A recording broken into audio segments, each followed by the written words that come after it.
Is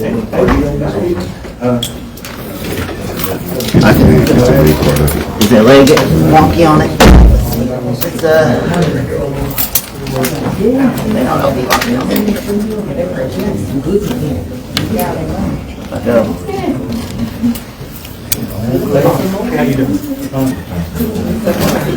Yeah, that's great. But I'll tell you something, whenever you do, next time, get you a, put a ball head on top of it? no, make it when you start shooting, shoot like this.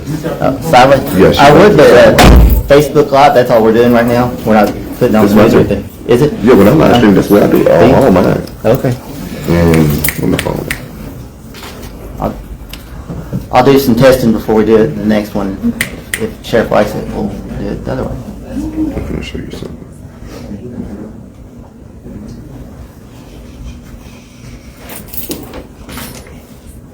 See now, all my live streams.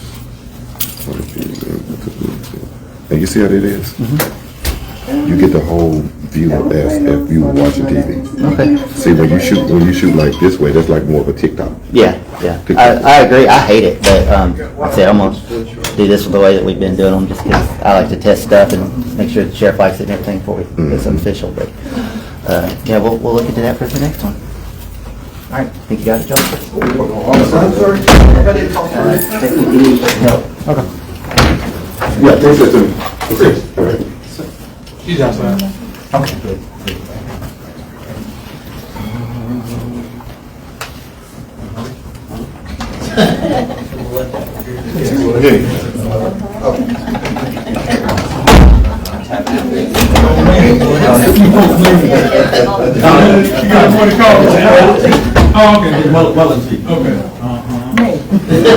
Name.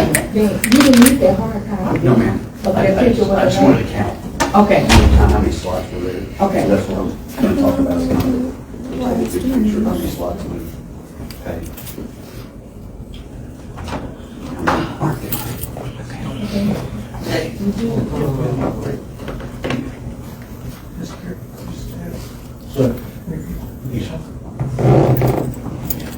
Hey, we're gonna have to use that sound. Not really sure what's going on with my mic pad.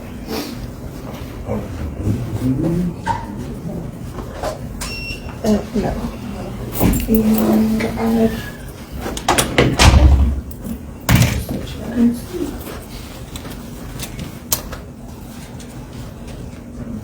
let's see. Check, no check. Check. Yeah, that should work.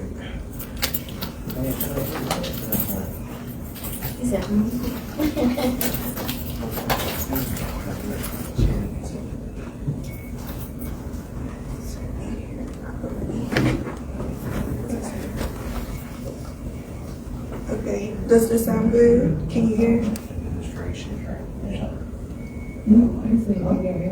Okay, mic check 1, 2, 3, 4. Mic check 1, 2, 3, 4. I started last year.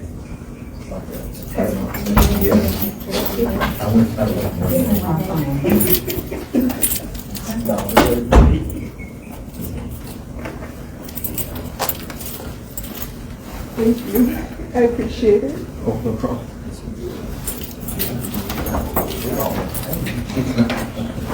That CPU is leaving at the office.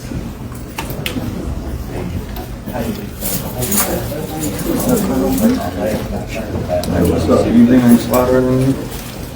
Maybe. I know I see is the least thing right there. Yeah, I'm right there.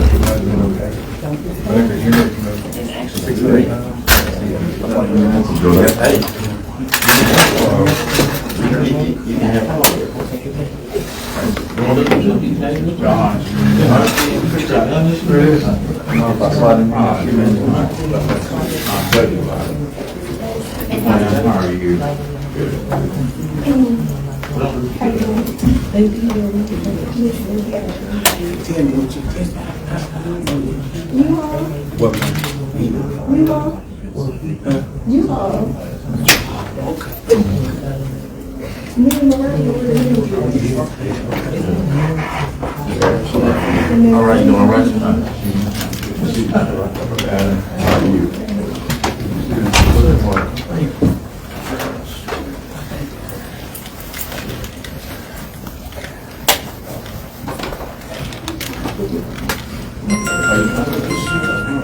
Yeah, do you mind moving this board? That works, yeah, that works. Thank you, man. Like 7 minutes. I think you have to you do your own board and talk some other board things.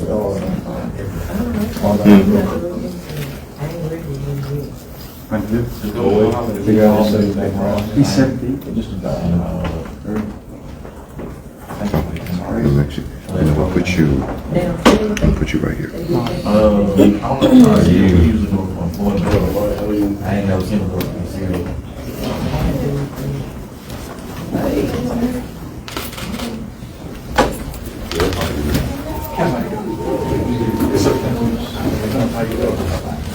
Oh, you can.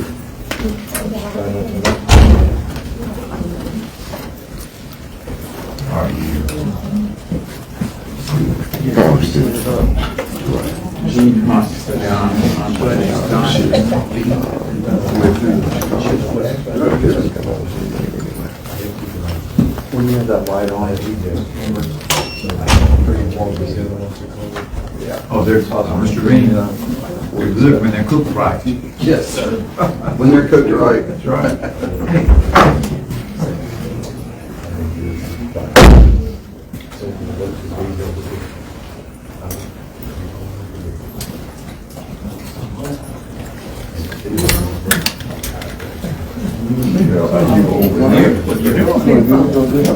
What kind of work do you do? My man. Thanks for telling me. Okay. You doing all right? I'm all right, man. How are you? What's your name? I see. Morrell. Morrell, my pleasure. Good to see you. Good to see you. Nice job. Hey, how you doing? Jamie.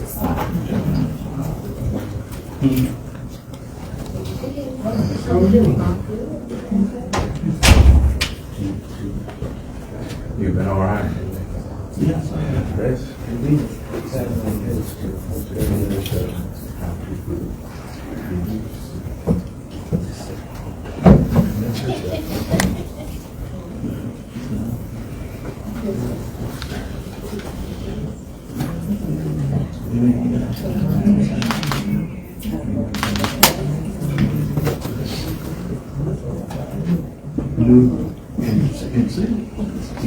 What's that?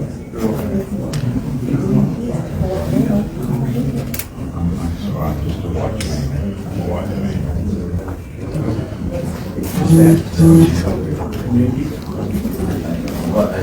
That's because you said that.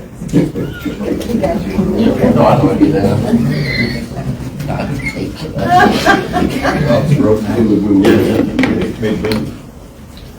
Always got to come out that the equal is to the back. No,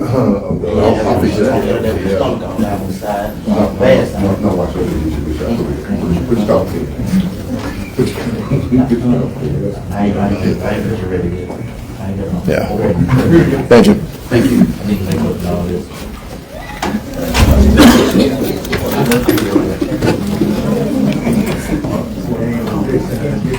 Yeah.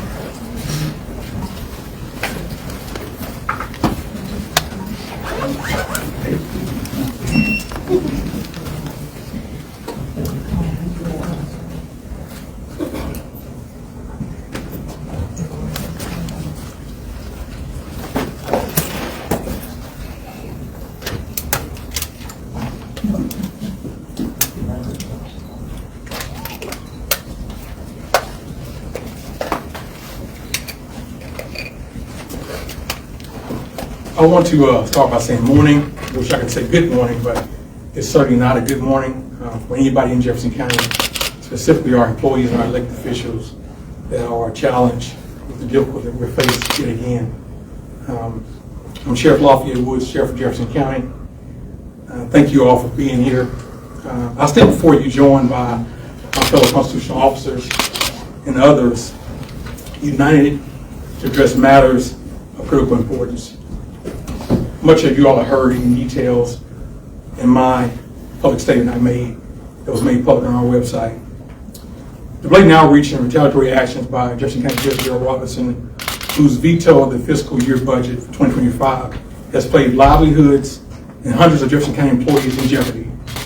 This budget, which was carefully crafted in all legal requirements and met all legal requirements under the law, pursuant to ACA 142103. It was fiscally sound, it was fiscally sustainable, and supported by revenue projections from the county treasurer, who you will hear from momentarily. Despite this, Judge Robinson chose to veto that budget, imposing an arbitrary and politically motivated budget that disproportionately targeted other sheriff's office, other essential departments of county government, countywide, with the exception of those directly under his purview. Let me be clear. Let me be very clear. Failure to issue payroll for county employees, as well as proposed elimination of critical positions and drastic budget cuts, were squarely at the chosen feet of the county judge. Make no mistake about that. In spite of what you've heard, in spite of what's been reported by some, it rests squarely at his feet. These actions are not only unnecessary, but reckless and vindictive, jeopardizing public safety and essential services across county government. I want to highlight just a brief few things. County payroll crisis in itself. Many of you all here from the media know that we faced these challenges just April of last year. Multiple times, the trade of employees not being paid, compensated for work they perform. Due to Judge Robinson's veto and obstruction, Jefferson County employees are now facing, yet again, the real possibility today being payroll or not receiving their payroll on time. Further compounding financial stress many have already endured many times before. Jeopardizing public safety. Cuts to law enforcement, jail personnel, as well as elimination of key positions directly impact the ability to maintain public safety, to provide vital services to the residents and citizens of this county.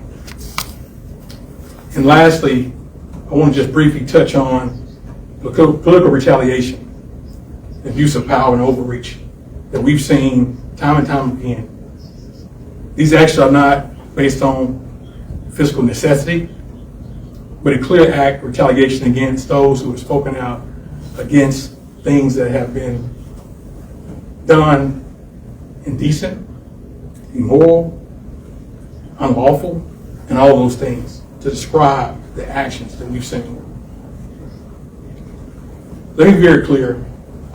The abuse of power threatens the very democracy that people before me, long before me, and long before every elected official you see behind me, has worked tirelessly for.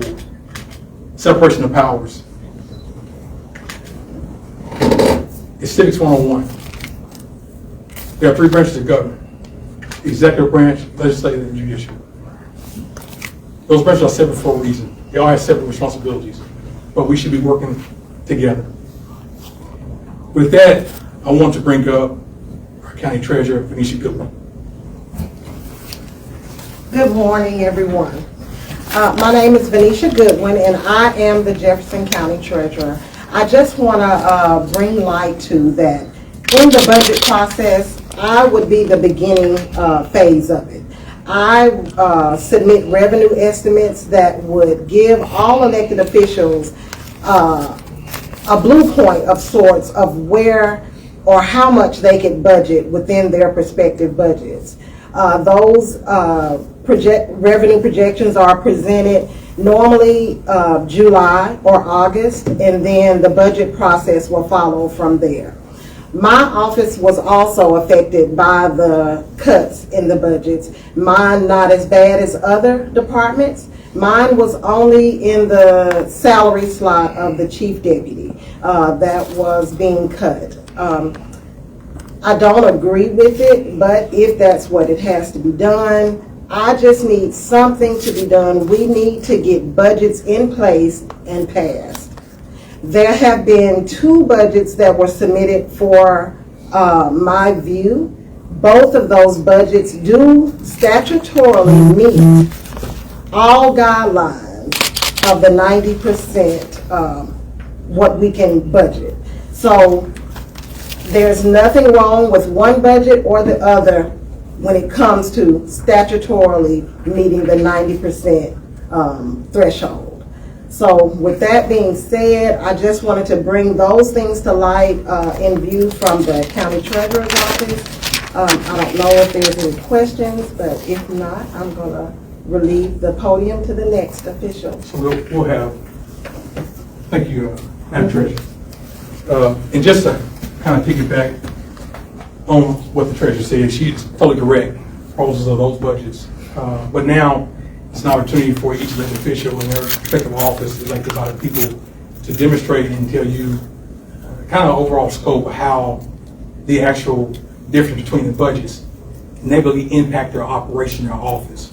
So although the budget itself being proposed by the county judge versus what was proposed by the elected officials who operate their office, who know more than anybody what it takes to run their offices, they're going to be able to demonstrate to you, and you're going to hear directly from them as to how it impacts your office.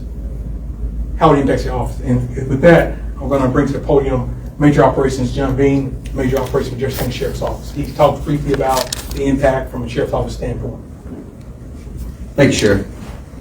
If I could begin, I just wanted to assure the public that this morning, 100% of our personnel have showed up for work, even though they're not getting paid. And I want to speak of their dedication to that. Our jail is manned, our investigators are here, all of our deputies are ready to take calls for service, and they even know they're not getting paid for it.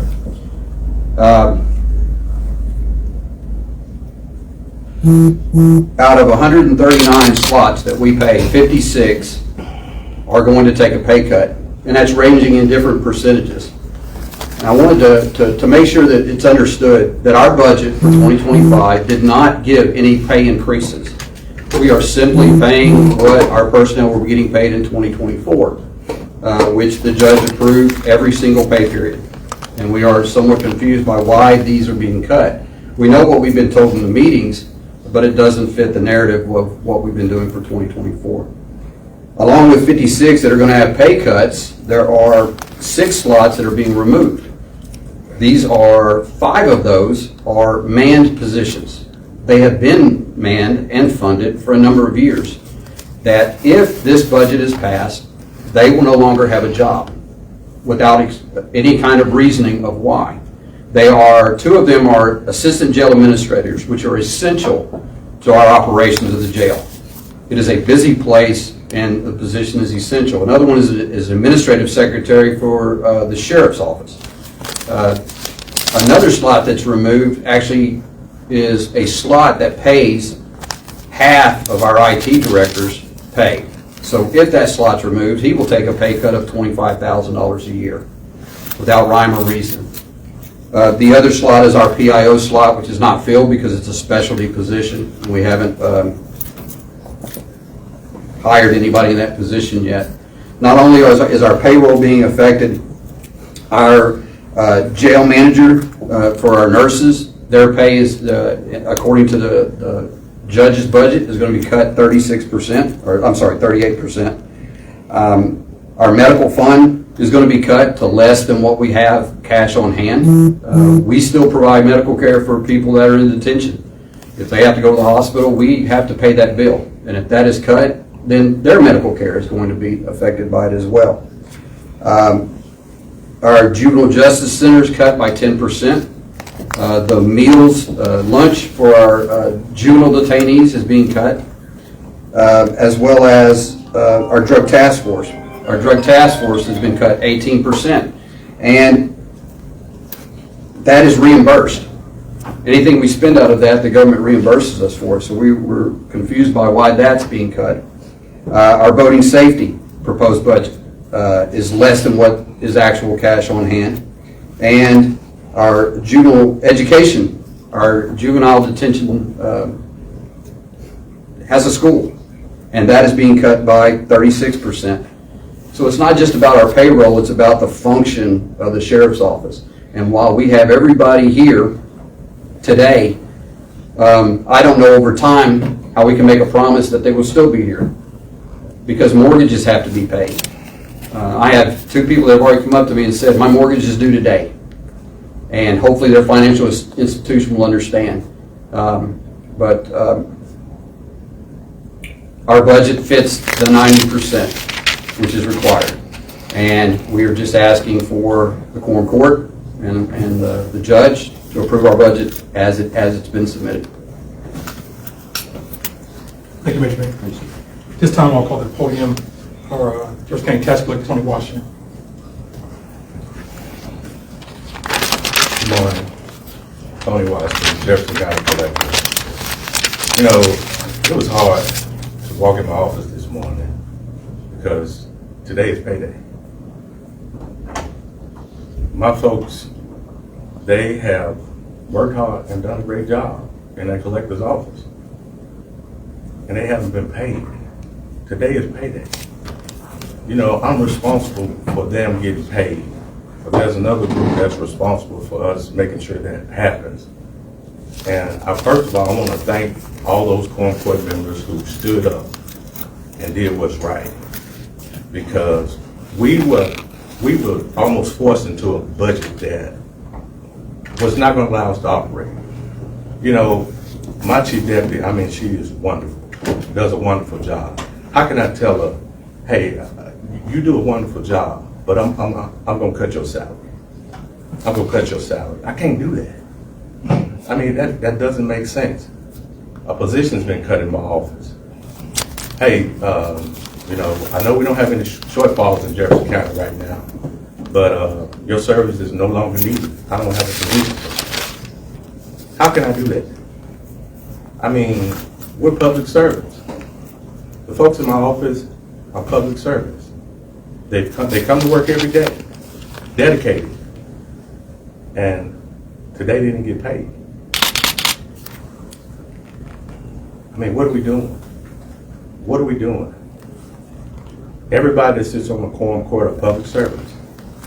We're supposed to come together, figure out what's needed, and make it happen. The most important people to us is the people of Jefferson County. The people of Jefferson County deserve good government. We're not giving them that. We're trying our best to give them that, but there are people in the way that's not making that happen. County Judge Ted Hart, Jimmy Fisher just got back on the quorum court. I'm calling them out because they need to answer for what they're doing. You know, I didn't ask for much in my budget. I only asked for cost of living increases, things that have went up. My budget is the same. Didn't ask for no increases. Stamps have went up. I mean, I asked for $3,000 to try to cover that cost so I can mail the people of Jefferson County their statements. I mean, come on now. I mean, half of them couldn't even tell you what's in my budget. Those names I just named, Pat Johnson, Roy Agee, Conley Bird, they can't even tell you what's in the budget that's been proposed because it wasn't given to them. All was given to them was a bottom line. And when I went to them and told them, hey, this budget isn't sufficient for my office to operate. I don't have money in my budget to collect taxes. I need the software to collect taxes. It's not in the budget. Act like they don't care. So that's all I want to say. Thank you, Mr. Mayor. At this time I'll call our illustrious County Clerk, Chandra Taggart, to the podium. Good morning. I am Chandra Taggart, the Jefferson County Clerk. I'm here for several reasons. The judge's proposed budget is cutting my chief deputy's slot. Not only that, today is January the 15th. Today is payday. My employees are suffering. They're upset. I'm upset. What they did tell me is they're behind me, so they did come to work today and yesterday. They stand behind me. They said we in this together, and I do thank them for that. The employees are suffering. Like I said, today we should have been paid. Actually, we would have been paid 2 days ago because it would have been in their accounts 2 days before. My office plays a big part with the budgeting process. As the treasurer said, once she give the revenues out and it's approved by the quorum court, my office put those budgets in the system. I haven't been able to put budgets in the system. As you see, we don't have a budget. with us not having a budget, we can't pay any bills, which means I can't process payroll. I can't pay any essential bills. I can't pay garnishment. So if someone has a garnishment, it won't be paid. Someone has health insurance, I can't pay it. So we're just in a really bad situation. We need a budget. We needed a budget 2 months ago. We don't have it. Anyone have any questions for me? Thank you. At this time, let me make a comment that we will have on this portion in the end of this conference that the HLS official speaks to, address any questions, concerns you all may have from us. We're not going to be able to get too much into the weeds and details of the budget. Obviously, the Sheriff's Office budget itself is 130 pages. So you can imagine those budgets were submitted back in October. So to have you do an after press conference and go line by line of the budget is not even counterproductive at this point. However, there will be a portion after we conclude to do that. If you want to engage individual elected officials with that respect. At this time, I want to call our circuit clerk, it's former Bishop Cook. Good morning. I'm Flora Cook Bishop, the Jefferson County Circuit Clerk. It's going to impact my office as far as the chief deputy and other things that's there. My budget has been cut. One budget's been cut like $39,000. I just know what the bottom line is. I know it's the chief deputy part of that is in there. But also it's going to impact, we work mostly with we have 6 different judges that we have to serve, and as well as the prosecutor. So if we do not have this budget passed, my employees do not come, there will not be any paperwork done as far as the prosecutor. There's information that needs to be typed up. We will be the one that actually issue the warrant, and then it comes to the sheriff's office. So we don't have any staff there. None of this will be done. We have people that have mortgages. We do deeds. We do all that recording. If someone has a closing or something, if I don't have the staff, that will not be done. We do tax, we do civil lawsuits, we do divorces. All of that's an impact because most of my work is court work. So with these 6 judges, if I can't perform, they're going to be coming after me to say why this is not done. So I'm just asking that we can actually come together and then we can pass the budget that the elected officials submitted in order for us to go forward. Thank you. Thank you, Madam Clerk. This time I'll call the assessor, Ms. Tillman. Hello, I'm Gloria Tillman, Jefferson County Assessor. With the budget that I presented and the budget that you presented, I have 2 departments. I have the personal property department and I have the real estate department. My personal property budget was cut $83,000 to include 1 slot and the reduction of my chief deputy's salary.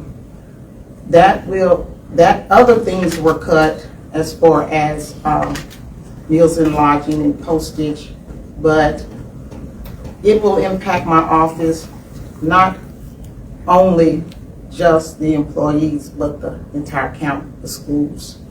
What we do in our office, we serve the public, give them the correct or appropriate documentation for them to receive their car tax. If we do not assess, we cannot collect any monies for the county. The real estate department, I have, it was cut by $31,000. I have certified appraisers that has to stay certified. Their education was cut, monies for them to continue education to keep up their certifications. That was cut. And there were other things that were cut within that budget that will definitely hurt that department.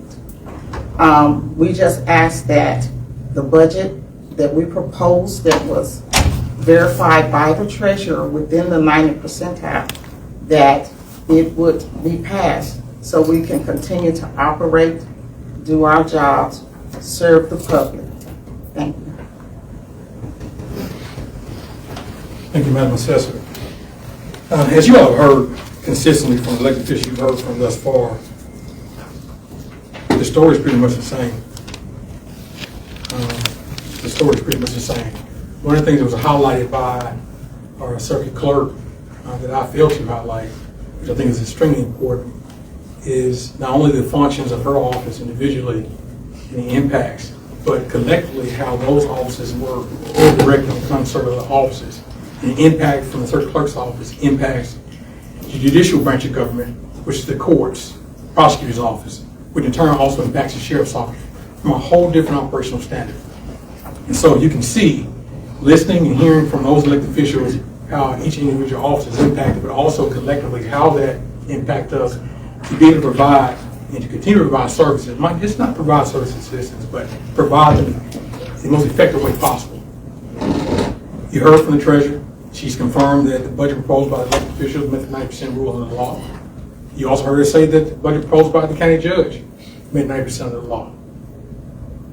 The difference is, one impacts services. One eliminates active slots that are actively filled.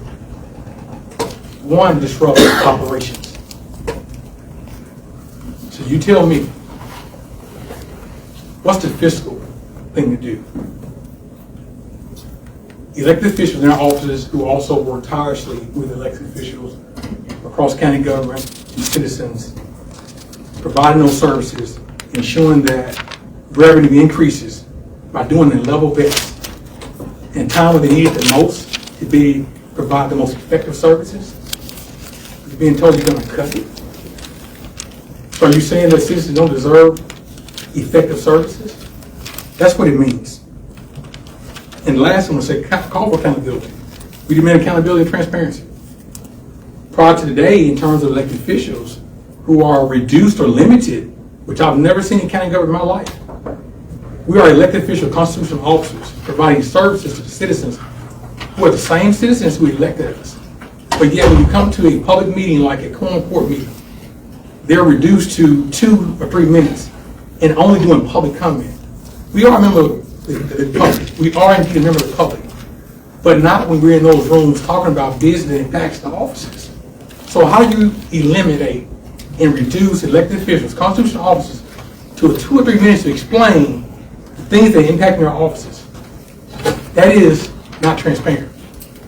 It's to silence the voices of myself and other elected officials who have spoken out against the things that have gone on that need to be corrected. Actions are grossly in violation of separation of powers clearly. I spoke to that. And must be addressed either through state or federal intervention to ensure that no single individual or officer can wield a level of unchecked authority over another. It's written in the Constitution.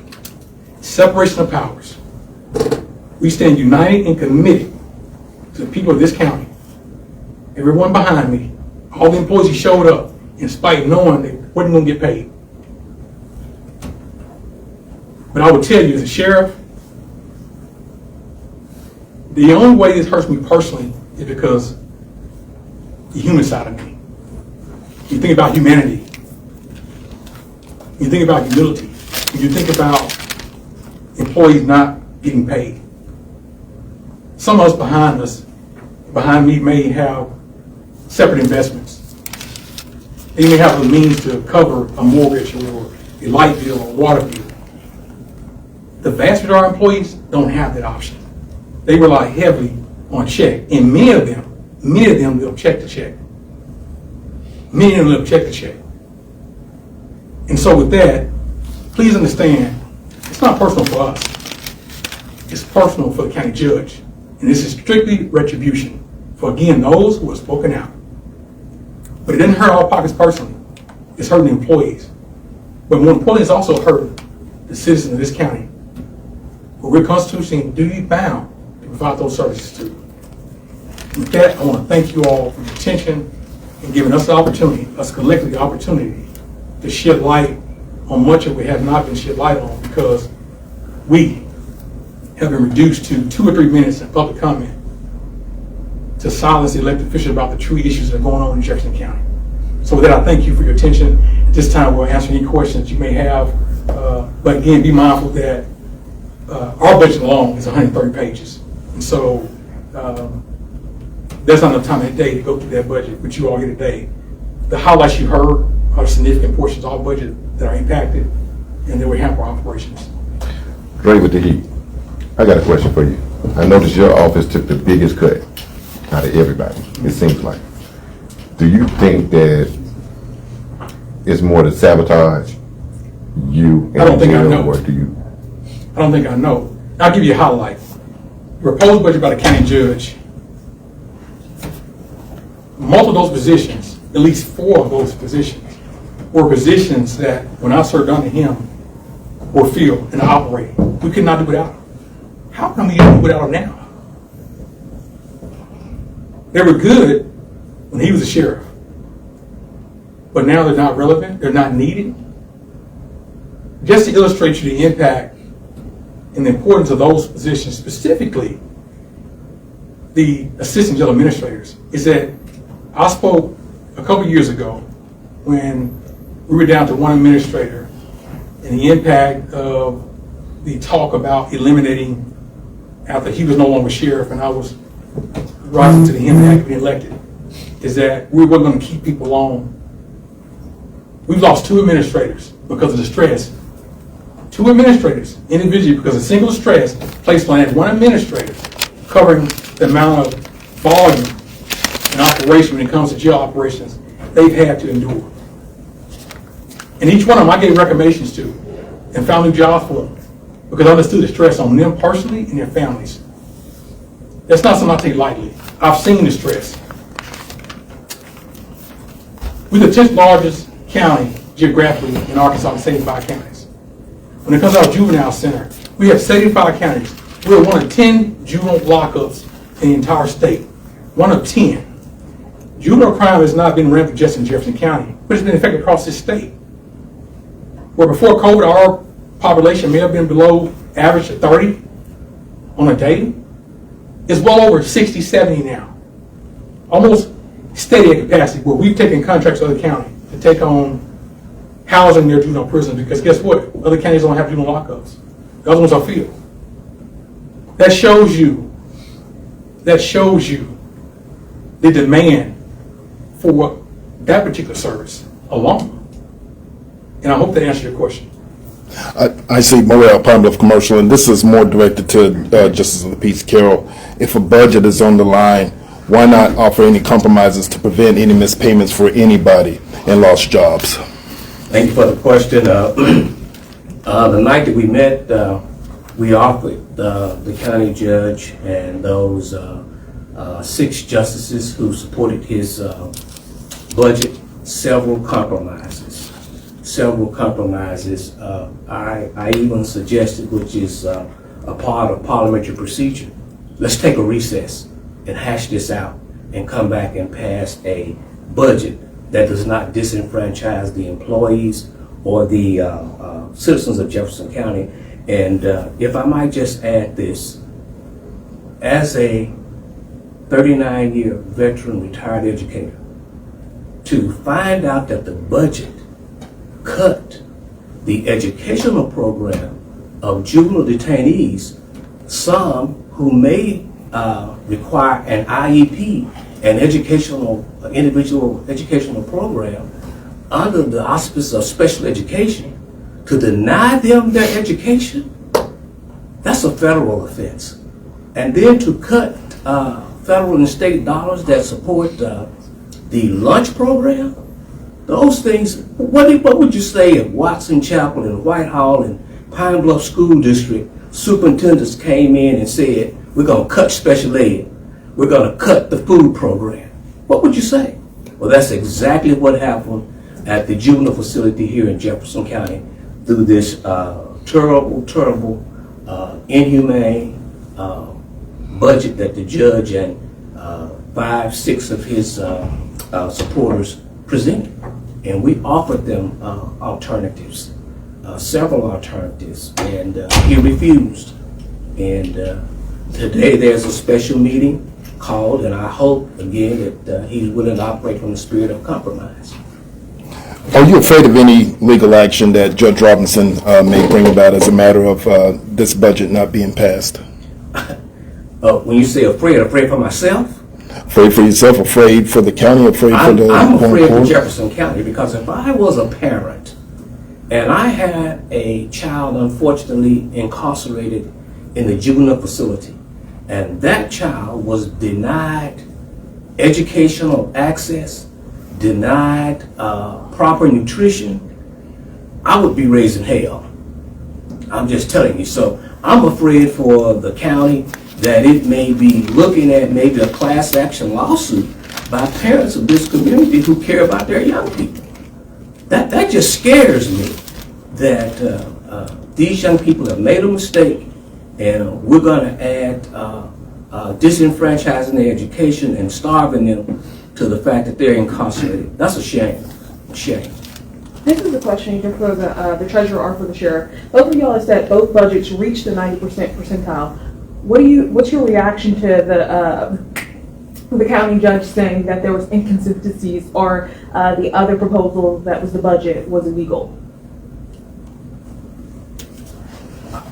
I can only speak to, it's so broad, so when he says illegal, and that term is always thrown out, just like the term is thrown out where justices were meeting illegally, and to infer that somehow justice is not provided in law 144904 to meet without the consent of the county judge, which is totally false.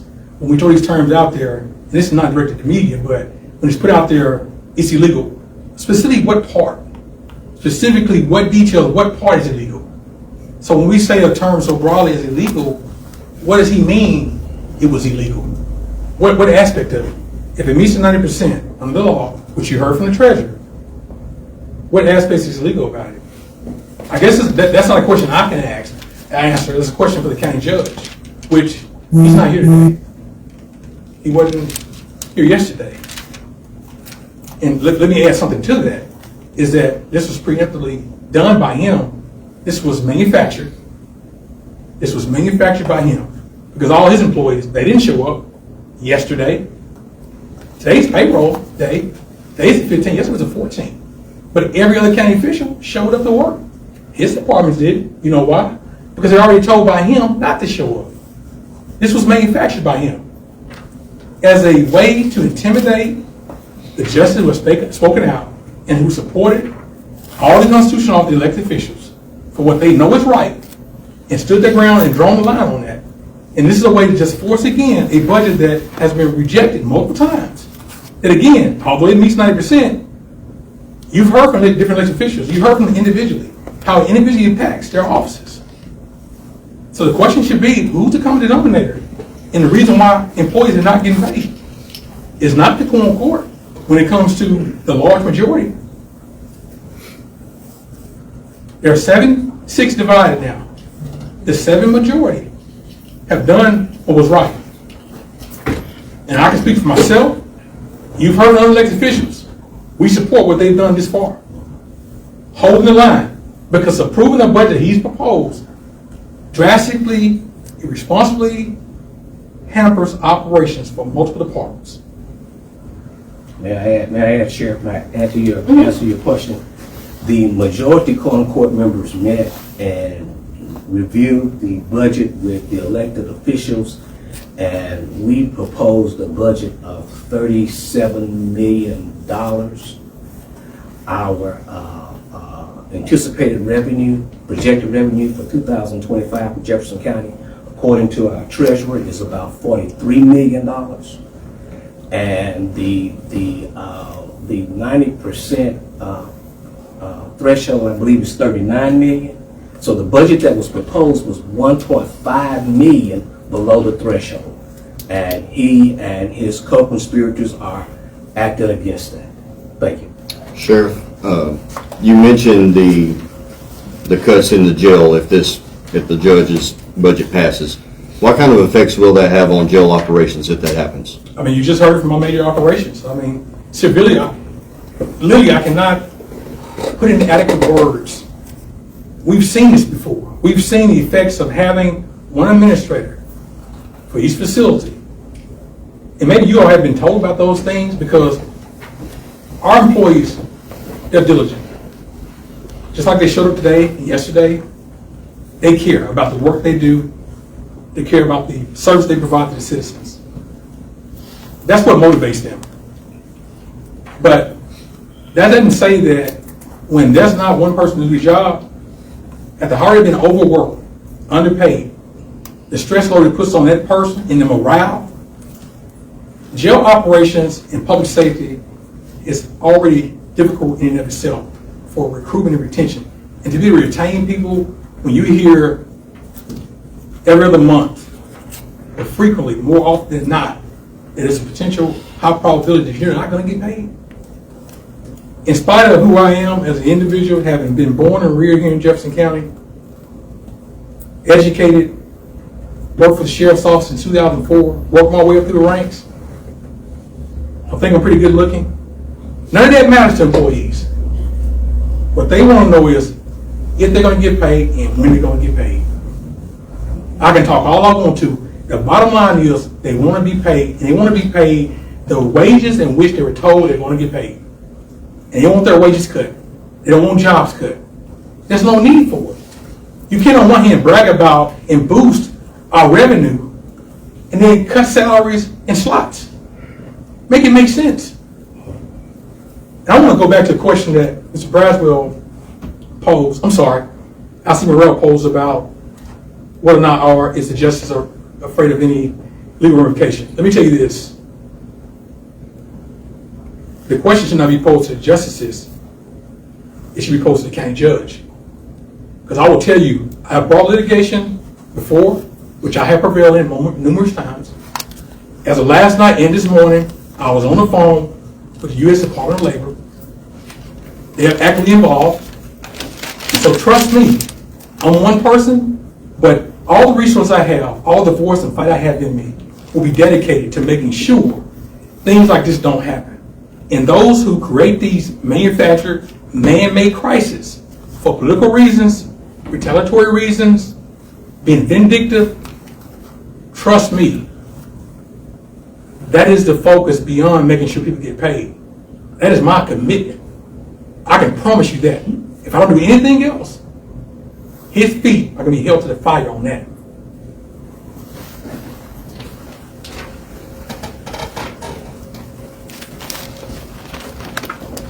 How y'all doing? My name's Lloyd Franklin. And I want to touch on a couple things of what you see here today. This has been going on and the situation has been brewing for a few years. And the one thing that I want to make apparent to everyone is that in this particular situation, as well as all the other situations, there's one common denominator. If there's always a problem with Jefferson County, there's one common denominator, and that's Judge Robinson. Judge Robinson is a countywide elected official. That's right, countywide. But I want you to look behind me and look at all of these other countywide elected officials. The circuit clerk, the county clerk, the county treasurer, the county assessor, the county collector, the prosecuting attorney who couldn't be here, the coroner who's sick who couldn't be here. These are all countywide elected officials, and the constitutional law does not give the county judge the authority to control other elected officials' office. The budget is placed in the responsibility of the quorum court to appropriate an appropriate budget to govern the county and appropriate funding as needed by these particular individuals. It's not for the county judge to say, hey, I'm going to cut your budget, or for him to fabricate a budget and bring in two justices to sit in a meeting and pretend like they're making cuts to a budget that they don't know anything about. I'm going to give you a little history here. Judge Robinson over the past 6 years has done nothing but cut budgets to increase his own budget. And I'll give you an example. In 2019, when Judge Robinson came into office, his budget in the judge's office was $487,000. Do you know what his proposed budget is for 2025? $1,693,000. That's $1.7 million. If you look at larger counties, Benton County Judge's Office budget is $924,000. They're a larger county. Washington County, Fayetteville, the judge's office budget is $522,000. But our county judge is proposing a $1.7 million budget for his office. The county judge proposed a budget to the quorum court, which was his budget, and it was voted down.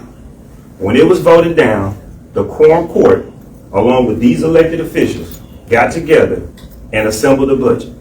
They all met. They went over the budget. There was no, hey, I need to buy 5 new cars, or whichever may be the case. The story that you've heard is that they're asking for things that are required in their office, things that they need in their office. And they made a budget. And when these budgets were assembled, the county judge asked for, between his budget and buildings and grounds, an additional estimated $75,000. The quorum court didn't agree with it, but they gave it to him. You know why?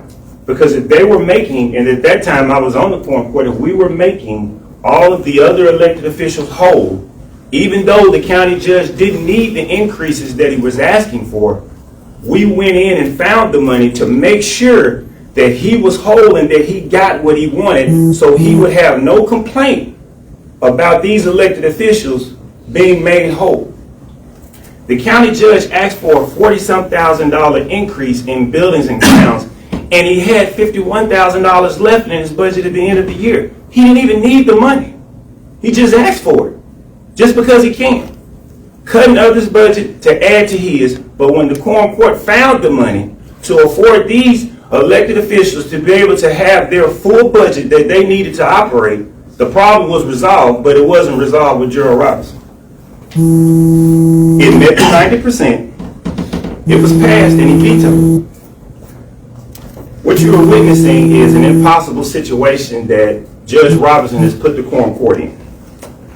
You either vote down a budget that's proposed by him that slashes budgets, salaries, slots, and all the things that go with it, or you vote for a budget, you vote down a budget that does all this and it delays employees' payments, or you vote for his budget and employees are going home. Salaries are being cut, and it's totally unnecessary. What I can't understand in my 2 years of being on the quorum court is, what government body is not allowed to make an amendment to an ordinance?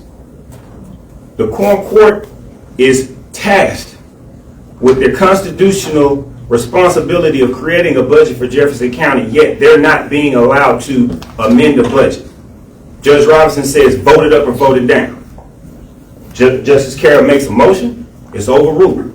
Anyone else makes a motion, it's overruled. Can we amend this? Can we change this number? We're not going to do that. You're just going to vote it up or vote it down. So we vote up your budget, we cut salaries, we lay off employees, or we vote it down and we're delaying employees from getting paid. Now, anybody that's out there that's on the city council, anybody that's been on the quorum court, anybody that's been in the legislature knows you are allowed to make amendments to ordinances and resolutions and budgets. There is never a situation where a legislative member can't make a motion to amend a budget. If you're on a deacon board at a church, the deacon set the budget for the church. The pastor can't come in and say, hey, this is what you're going to do, and you're not going to change this budget. You're going to vote for it the way it is. If you're on a school board, that's equivalent to an administrator or the superintendent coming in and telling the school board, this is what you're going to pass. Vote it up or vote it down. You're not making any changes or any amendments to it. That's the impossible situation that the quorum court has been placed in. This man-made crisis, as you heard from them, was established by the county judge. This meeting where the budget was voted down in January was placed at the last minute on purpose to force them to vote for his budget. No amendments can be made to it. Shutting down his office. These are free vacation days for his employees because they're still going to get paid even though he told them not to come to work, in hopes that this would send a clear signal to other elected officials that it's okay to shut down the county. That's the message that he's portraying to the other elected officials and citizens and employees of the county to create this man-made crisis. Now, I want to touch on a couple things because we lay all this at Judge Robinson's feet, but there's a couple of people out there that I consider to be criminal facilitators. Justice Ted Hart, Justice Danny Holcomb, Justice Patricia Royal Johnson, Justice Conley Byrd, Justice Roy Agee, Justice Jimmy Fisher. And let me repeat those names because you know these people who sit on the quorum court. Justice Ted Hart, Justice Danny Holcomb, Justice Patricia Johnson, Justice Conley Byrd, Justice Roy Agee, and Justice Jimmy Fisher. These people sit on the court and they vote on things according to what Judge Robinson tells them to do. And they're hid under the cover of Gerald Robinson. Justice Ted Harden, you okay with laying off county employees? Justice Holcomb, you okay with laying off employees? Pat Johnson, you okay with laying off county employees? Conley Byrd, you okay with laying off county employees? Roy Agee, you're okay with laying off county employees? Jimmy Fisher, you're my representative in my district, and you're telling me that you're okay with laying off county employees even though there's not a need to lay them off. You're okay with that. Essentially what these 6 justices are doing is they're defunding the police. You have defunded the sheriff's department. You're cutting salaries to sheriff deputies. You're laying deputies off. You're defunding the police. No one in this community gave you the authority to do that. You don't understand this budget. You haven't read this budget. But yet, you cut this budget, you defund the sheriff's office, you defund these other offices, and then you walk around the county comfortable like everything is okay. Well, that cover is being pulled off today. You can't hide behind Gerald Robinson anymore. Whether you're at home, at the park, at work, at church, I'm asking everyone in the community to let these people know what you're doing is not okay. What you are doing and what you have voted on is not okay. You don't explain your votes in the court meetings. You just vote and move on. The proposed budget that met the 90% that was created by the court and all of these elected officials, which they stand behind with the employees, was brought to the court, and they asked you, what is wrong with this budget? Justice Reginald Adams asked the county judge and those JPs 5 times, what is wrong with this budget? They couldn't say one thing.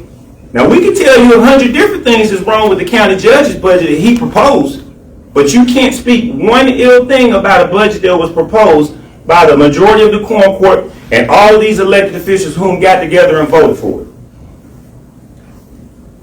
Danny Holcomb, you work at JRMC. Would you vote to lay your employees off at JRMC? Conley Byrd, you were in a court meeting and you stated to other JPs that you haven't even seen either budget. You haven't read them. So how are you voting for a budget that you haven't even seen? You can't sit back and vote for things that Judge Gerald Robinson tells you to vote for that you don't even understand, because these are the things that happens when you do that. And you don't understand the particular budgets that you're voting for. You're hurting the community, you're hurting the employees, you're hurting the elected officials, and you can't hide behind Gerald Robinson anymore. You're being called out. We want you to explain this to the community, because we can go even further with other things that you've done that will come out in the light of day soon enough, but right now, we're dealing with this issue. Justice Harden, we're not okay with laying out county employees for no reason at all. Justice Holcomb, Danny Holcomb, we're not okay with that. Patricia Johnson, why would you vote to lay county employees off? Did you even know that county employees were being laid off? Conley Byrd, of course we know you didn't know. You never looked at either budget, but you voted for one. Roy Agee, you were absent, but at the same time, we need you to come up and step up and vote for the right budget. Jimmy Fisher, you're a man of God. Why are we sending county employees home? This budget meets the criteria, and as a matter of fact, we still had another $250,000 to appropriate if needed. Now, I want everybody to understand this. This budget was put forth. The first one was voted down by the county judge, where he slashed budgets and increased his own budget. The court and the elected officials got together. They found the money. Everybody got what they wanted, including the county judge's $175,000 increase. But that was not enough for the county judge. He is consistently trying to inflict hardship, duress, and agony on elected officials of this county and employees. It's very personal for him. And the situation that we find ourselves in now is that he's playing a game of chicken with the county employees' lives. And this is not the first time that he's done that. So you watch the meetings and tell me, when is there ever a meeting where a member of the legislative body cannot amend an ordinance? This budget could have been corrected. It could be corrected tonight. One motion to change the numbers on it to the correct ordinance and get this thing passed and get employees paid in the morning. But I want you to pay attention to the meeting tonight, because Gerald Robinson doesn't recognize motions. He doesn't recognize amendments. What he is doing is using his position as the presiding officer over the quorum court to bully the quorum court into bullying other elected officials to fall in line to his dictatorship. And that's not okay. We're not okay with that, and I'm telling these 6 justices, you're going to have to start explaining your vote and your answers. You can no longer sit back and vote for something and not explain why. If you're against the budget that's for all, you're going to have to come up with the reason and tell them why. If you're supporting Judge Robinson's budget, cutting salaries, laying employees off, one employee just left a job and moved here from another county to take a job, and you're trying to cut that slot. You're cutting slots to the assessor and tax collector. Those are reimbursed slots. It's not costing the county a dime. Make it make sense. What you're doing is malicious, and it's not right. And the 6 people who are facilitating this, you will have to answer for your votes to the public. And I ask the public, please, stop them and ask them. Let them know this is not right. What you're doing is not right, and we don't support what you're doing. Thank you. Do we know I'm sorry. Do we know in totality how many jobs are being lost because of a lack of a budget? From what I know and looking at it, I'm not on the quorum court anymore, but I think it's somewhere around maybe 10 jobs, 10 salaries is being cut. I can't speak for other offices, so and probably hard for you all to compile that, but each individual officer spoke to that. My office, Major Bean, spoke to those numbers. I think the tax collector as well as you. One position. He had one person, Ms. Tillman had one person. Ours is 3 people that are actually in positions right now. Two assistant jail administrators and our administrative secretary. The other slot that is being taken out is a partial payment into their complete salary for our IT director. He's paid out of 2 different budgets. We have a number of budgets in the sheriff's office. The other slot that's being cut is a public information officer slot that is not currently filled, but it's been in existence. And we just haven't filled it because of having the right person in that position. Jail maintenance. Yes, I'm sorry, as well as one of our jail, thank you, Chris, one of our jail maintenance slots is being cut, as well as a jailer slot that's being cut as well. And I see, hope you understand his response. They're not just being eliminated. The spots he was talking about not only are critical, but they are currently filled, with the exception of the PIO spot. And that jailer. In a jailer position. So in all practicality, if it was voted in tonight, they have no job tomorrow, without rhyme or reason or even an explanation of why they're being cut. And then there's other positions that those salaries would remain, or those positions will remain, but they would be cut significantly? Correct. 56 of them. And that ranges from all ranks. Our chief deputies, all the way from our chief deputies down to our newest jailer. And what's even going to be more confusing is because we have different budgets, we have a captain that's paid out of one budget that wasn't touched. So he'll get he or she would get their full pay. Out of this one, they're going to take a $10,000 a year pay cut. That's why there's no rhyme or reason to even the pay cuts. We're going to have deputies that are paid at different rates. And it's all going to be about what slot they're in. Now, how fair is that? Which first come, first serve? You know, you get this slot, you get that one. Sorry, you're going to get paid $38,000 instead of this person that's getting paid $42,000. Which underscores why the department heads, the constitutional officers, who are looking at these budgets in real time, back in October, putting them together, those are the real budgets. Somebody who is not grossly intimately involved in operations of those individual offices can't tell you things like that. But when you make a decision to cut things because it's personal, that's the effects of it. It makes no sense in the end. It makes no sense at all. Also, I want to say, if those positions are cut, how will they get paid? Because they won't be in the budgets to be paid. Right. If they're filled positions, they're going to have to be paid out. So how do we pay out of a slot that's good question. That doesn't exist? And it's vacation time, comp time. all that. yeah. Yes, and even for some, there are some slots that have pay raises. With no rhyme or reason. They actually get $88.40 more for the year. How does someone get $88.40 a year? Another one's $300.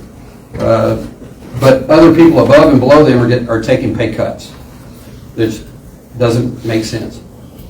A $300,000, and this is a program I'm very proud of, $300,000 opioid abuse program, category 2, that provides peer counselors and specialists in our facilities for those who suffer from opioid abuse.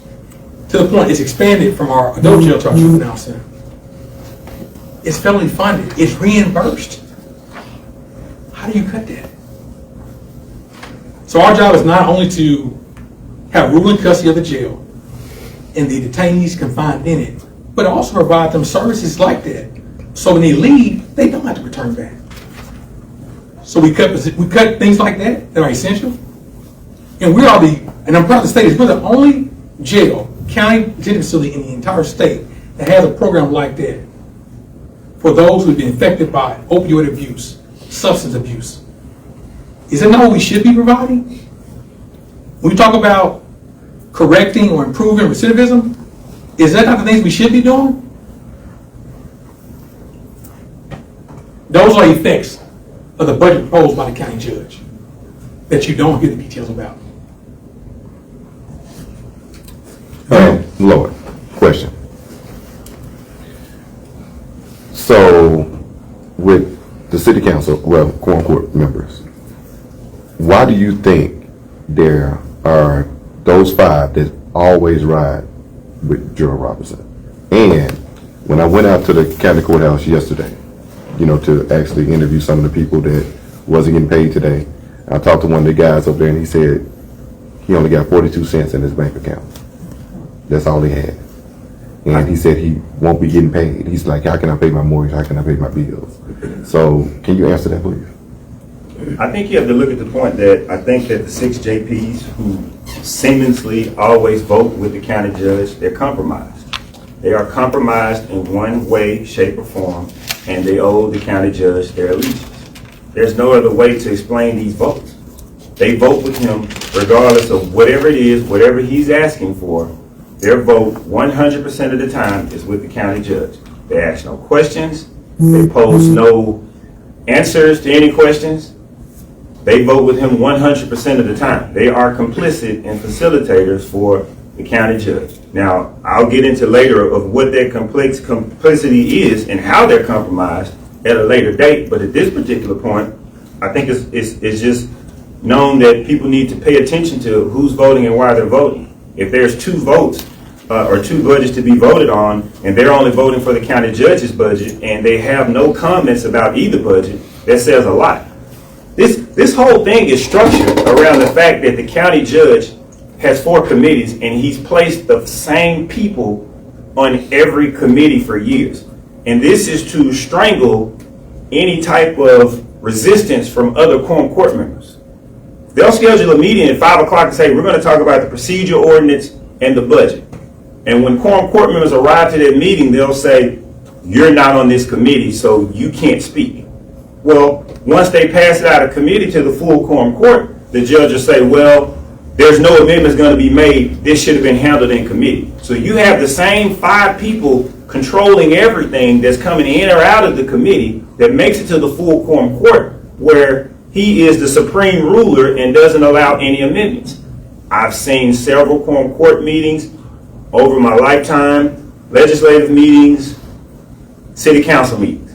I've never seen an instance where the legislative body is not allowed to make an amendment.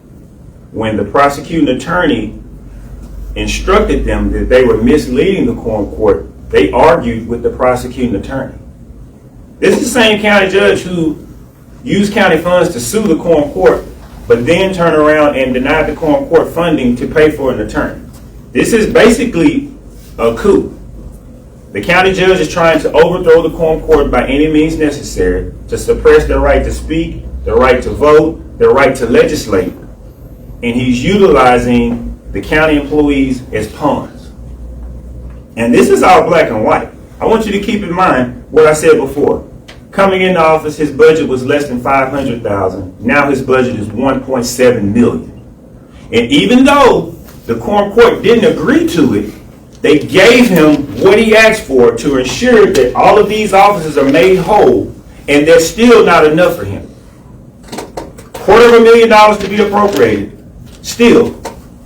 And we're under the 90%, but yet he wants to cut slots, salaries, in a malicious attempt to undermine all of these elected officials. And that's the reason why the Constitution reads the way it is, where the Quorum Court is over the budget, to keep other elected officials from imposing their will on other elected officials. The sheriff can't tell the tax collector who to collect taxes from. The treasurer can't tell the prosecutor who to prosecute. None of these elected officials can tell the county judge which road to fix.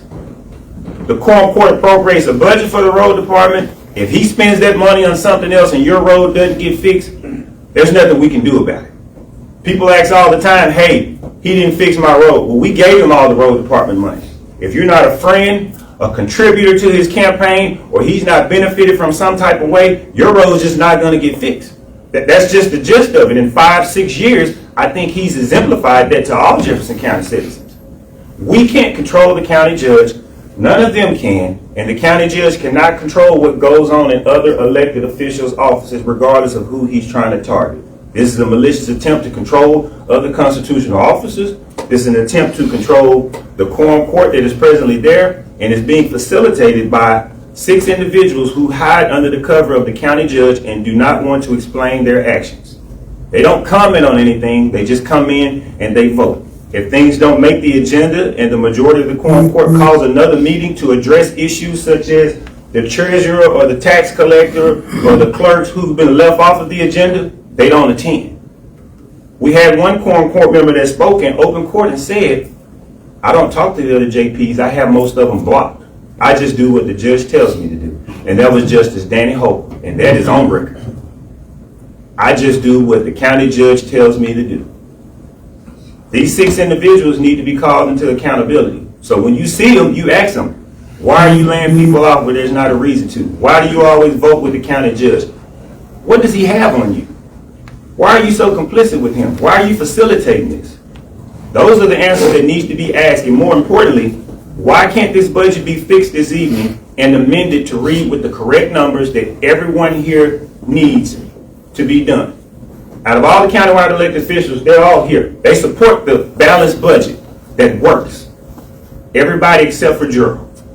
One person is holding this whole county hostage with the help of 6 other facilitators that can't explain their position. So I look forward to going to the Quorum Court meeting tonight, because if you vote for one budget other than the other one, I want you to explain your answer and explain to the citizens and the employees why you're supporting Gerald's budget, laying off employees, rather than voting for a budget that makes sense and gives everybody what they need, gives the county judge more money than he needs that he can't even spend, but he's dead set against it. They need to explain that position, and they need to explain it to the employees and the citizens, those 6 individuals. Lord, I got a question, and I've just got to ask it. I'm not going to name any names, but there are some rumors out there that some of these budget cuts are allegedly because there are offices wanting to hire people that maybe the county judge does not like. Is there any truth to that you know of? I can say this. All elected officials hire whom they hire. Being a former member of the Quorum Court, we don't deal in names. We deal in slots. So if there's budgets or slots there created, taken away, whichever may be the case, and the amounts of slots, that's at the sole discretion of the Quorum Court. Who's hired in these slots? That is at the sole discretion of elected officials. If we create a slot, County Judge's Road Department. Last year, 2023, we created 4 slots for the County Judge's Road Department. We can't tell him who to hire. We set the slot amount and the slots, and he hires who he wants. Well, he came around the next year and laid off 10 County Road Department employees. That's his prerogative. We can't do anything about it. If we add a slot to the sheriff's office, treasurer's office, anyone else's office, We deal with slots. We don't deal with names, persons, or bodies. That is on the elected official. The quorum court has no say-so on telling elected officials how to operate their office in any capacity. And it goes back to the law that separates the constitutional authority of constitutional officers. We can't tell any of them what to do. We appropriate funding, and we appropriate it according to what they need in being soundly proficient in advocating and appropriating money efficiently. We are the stewards of the county's tax money. The quorum court gave the county judge $400,000 to pay the final bill for waste management. But we all know he's been overcharging customers for years for trash service, and they complain about it every meeting, and they can't seem to account for where the money's gone and why we can't keep up with the trash bill. But that's a subject for a whole nother time. But like I said, we deal with slots and amounts. We don't deal with the responsibility part of it. We appropriate funding, or they appropriate funding, and ordinances and resolutions and laws of the county. $86,000 cut out of quorum court's legals. $86,000 has been cut out of the quorum court's budget. Most of that was in legals, legal fees, special legal, to pay attorneys for lawsuits brought by the county judge. These are the things that need to be talked about. So if the quorum court, the legislative body that sets the budget, can't amend their own budget, what does it tell you? If he's taking money from the quorum court to be able to hire attorneys to defend themselves, or hire an attorney to be able to guide the quorum court into the official duties of what they can and can't do. And the thing is, and I say this, and I'm going to step away, but there's a lot of things that happen in Jefferson County, a lot of lawsuits being filed, and we have a lot of attorneys here in Jefferson County, but we don't receive any phone calls saying, hey, I'm an attorney, how can I help the quorum court? Hey, what's the problem? How can we assist? We haven't had any attorneys to step up and say that. We haven't asked for it, but we haven't had any to step up and say that. So when we're hiring attorneys, the quorum court hiring attorneys, they're forced to hire attorneys outside of the county who will come in and help the quorum court of the county. But the thing is, it's your county. If your tax dollars are being misspent, if there's an illegal exaction on Jefferson County citizens, where are the Jefferson County attorneys stepping up trying to assist the quorum court? Everybody that's listening to this has the common sense to know that the legislative body should be able to amend the budget. That's just absurd that you can't amend the budget. If there's a budget posed and you can't change a number in it, what are we doing? But this is what happens under the dictatorship of Judge Robinson. So when you pay attention to the quorum court meeting tonight, it can be resolved very quickly and efficiently with them substituting the numbers to the budget and substituting the numbers in of a budget that works for everybody. But there's no discussion, even if they say they're going to discuss it. There's no changes, there's no amendments. In the words of the famous and infamous County Judge Gerald Robinson, voted up or voted down. That's what we're going to do. Thank you all, and we hope to possibly see you all tonight. I know you all covered this, but hopefully we see you all tonight and see what happens. I'm hopeful, I'm optimistic, but only time can tell. Thank you.